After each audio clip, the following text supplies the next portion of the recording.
Hello everyone, আসসালামু আলাইকুম। আপনাদের জন্য আজ একটা সহজ রেসিপি নিয়ে চলে এসেছি। আশা করছি ভালো লাগবে। আজ আমি প্লেন পোলাও রান্নাটা আপনাদের সাথে শেয়ার করব। আর এই রান্নাটা পারে না এমন কেউ হয়তো বা নেই।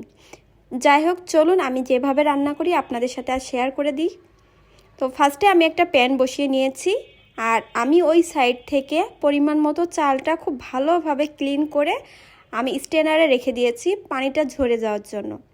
আর এখন একটা প্যান বসিয়ে দিলাম, এর ভিতরে পরিমাণ মতো সয়াবিন তেল কিংবা রান্নার তেল যেটাই বলেন সেটা দিয়ে দিয়েছি। আর তার সাথে ফ্লেভার হওয়ার জন্য ঘি দিয়ে দিলাম 2 টেবিল চামচ। এখন তেলটা গরম হয়ে যাওয়ার পর এটার মধ্যে চালটা দিয়ে দিলাম। দেখতেই পাচ্ছেন, এখন আমি চালটা খুব ভালোভাবে ভেজে নিব। আর এটার মধ্যে আমি কিছু গরম মশলা অ্যাড করব। সেটার মধ্যে থাকবে তেজপাতা, 2-4টা দারচিনি, আর হচ্ছে 2-4টা লবঙ্গ এবং ছোট এলাচ। এইগুলো আমি একটু ভালো করে এই যে এখন দিয়ে দিচ্ছি।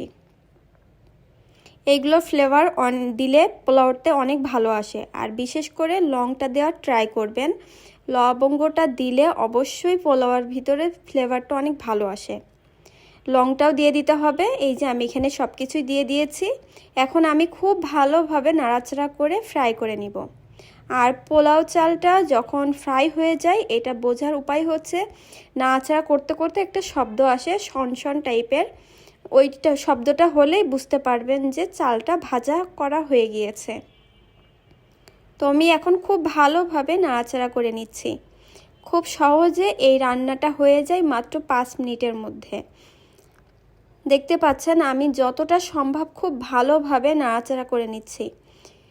এখন আমি খুব ভালো করে নাড়াচাড়া করার পর আমি যখন বুঝতে পারছি যে এখন আমার চাল ভাজাটা হয়ে গিয়েছে, এখন আমি পরিমাণ মতো পানিটা দিয়ে দিব।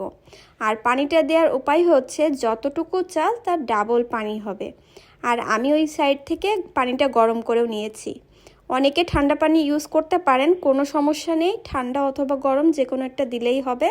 বাট শীতের সময় সেজন্য আমি চেষ্টা করেছি একটু গরম পানিটা দেওয়ার জন্য।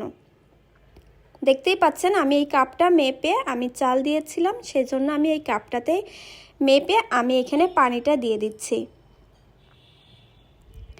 আর পানিটা দেওয়ার পর আমি এখানে পরিমাণ মতো লবণ দিয়ে দিব।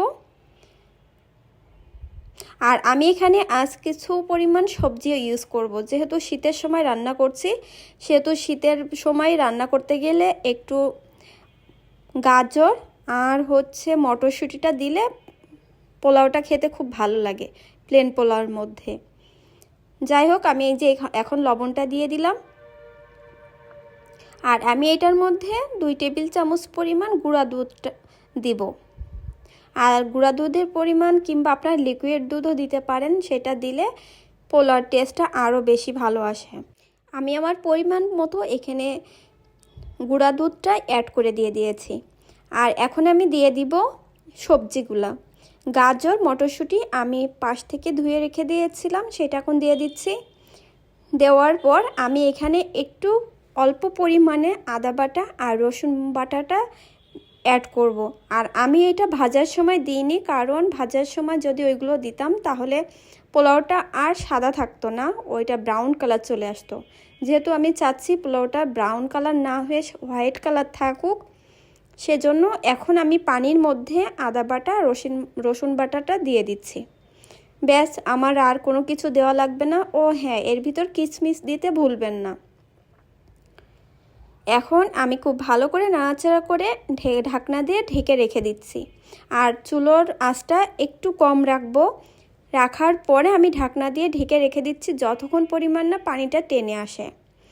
আর আমি এখানে কোনো তাওয়া ইউজ করব না, কারণ আমি যে পাতিলটাতে পোলাওটা রান্না করছি এটা একটু মোটা পরিমাণে আছে। আপনারা যদি পাতলা কোনো পাতিলে রান্না করেন তাহলে যে কোনো একটা তাওয়ার পর বসিয়ে রাখতে পারেন। এই পর্যায়ে আমি কয়েকটা কাঁচা মরিচ দিয়ে দিচ্ছি। এখন দিয়ে একটু টেনে একটু ভালো করে নাড়াচাড়া করে নিচ্ছি। আর এরই ফাঁকে আমি লবণটা চেক করে নিয়েছি।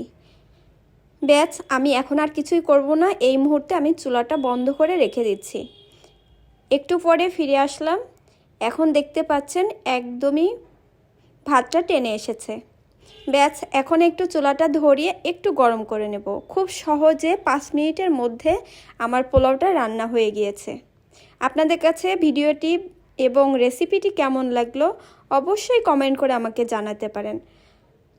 আশা করছি আপনাদের কাছে ভালো লেগেছে। এতক্ষণ ধৈর্য ধরে আমার ভিডিওটা দেখার জন্য অসংখ্য অসংখ্য ধন্যবাদ সবাইকে। ইনশাল্লাহ আগামীতেও আমার পাশে থাকবেন আশা করি। আজ তাহলে এখানেই বিদায় নিচ্ছি। সবাই ভালো থাকেন, সুস্থ থাকেন, আমাদের জন্য দোয়া করেন, আমিও আপনাদের জন্য দোয়া করি। আল্লাহ হাফেজ।